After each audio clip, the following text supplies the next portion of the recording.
Hey, GFFs, Growing Forward friends. I'm Paul Casey of Growing Forward Services, and I can't wait to share day 4 of our journey on time management when no one is watching. That's right, you're there at your standing workstation, and social media is really easy to squirrel off to and look at, and there's this other thing that I might do, right? There's another load of laundry I should do. No, you've got to stay on track and you've got to manage your time well so that when you get back into your office at work, you're going to really rock your time management. So far we've talked about managing your time around your values and your vision, getting those big rocks in your schedule first, because that's going to make you a better person, a better employee, better relationships 1 year from now. Then we talked about picking your top 3 priorities for tomorrow while you're still in today, which is going to set you up for success tomorrow and give you more work-life balance today. Yesterday, we talked about making sure you get your priorities into your schedule as early as possible and you eat that frog early so that you don't dread it all day long and then end up procrastinating. Today on day 4, here's the commitment if you choose to accept it. It's I will block out appointments with myself to accomplish all my priorities. So here's the deal.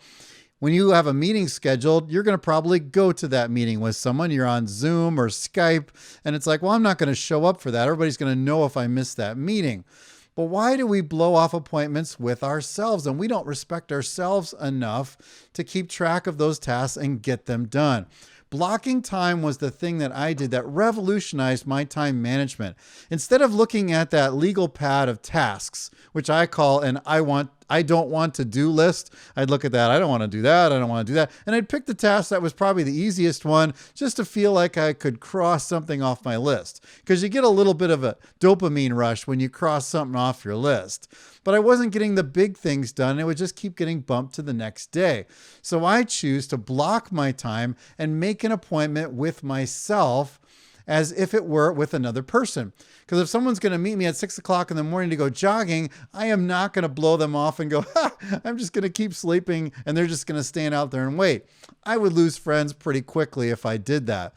So I want to make sure that I honor that time with myself. So whatever task you have, you're going to open an appointment in your Google Calendar or your Outlook, and you're going to say 9 o'clock, and you're going to put one of those top 3 priorities in that time slot, and you're going to estimate about how much time that's going to take for you to do that. I would encourage you to overestimate the time. Because then what I like to do is I gamify it a little bit and try to get that task done a little sooner than the time that I have allotted. Then what happens?